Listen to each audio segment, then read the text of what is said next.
തന്ത വിചാരിച്ചാലും രേണുസുധിര കുരു പൊട്ടാനില്ല. മനസ്സിലായോ?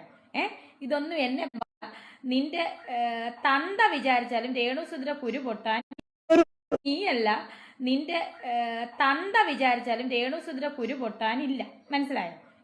ഇതൊന്നും എന്നെ ബാധിക്കുന്ന കേസേ അല്ല. നീ കൊല്ലം സുധിയുടെ കുടുംബത്തിൽ വീണ്ടും കണ്ണീരും കലിപ്പും. മകൻ കിച്ചു സുധിയുടെ വെളിപ്പെടുത്തലുകൾക്ക് പിന്നാലെ പൊട്ടിത്തെറിച്ചും പൊട്ടിക്കരഞ്ഞും രേണുസുധി. തുടക്കം കിച്ചുവിന്റെ ഒരു ഇന്റർവ്യൂവിൽ നിന്നായിരുന്നു. സുധി മരിച്ച ദിവസം ബന്ധുക്കൾ 5 സ്റ്റാർ ഹോട്ടലിൽ പോയെന്നും താൻ പട്ടിണി കിടന്നെന്നും കിച്ചു പറഞ്ഞത് വലിയ ചർച്ചയായി.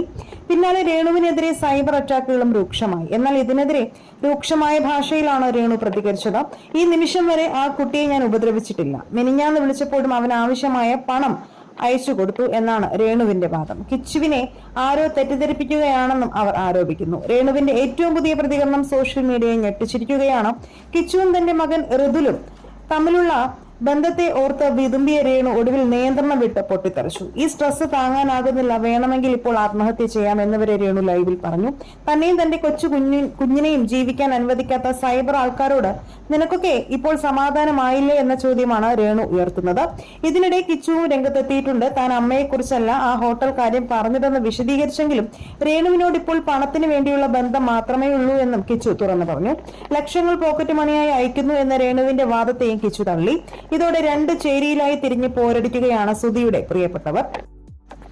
യഥാർത്ഥത്തിൽ ഇവിടെ ആരുടെ ഭാഗത്താണ് തെറ്റ്? സ്നേഹപൂർവ്വം കണ്ടിരുന്ന ഒരു കുടുംബം ഇങ്ങനെ തകരാൻ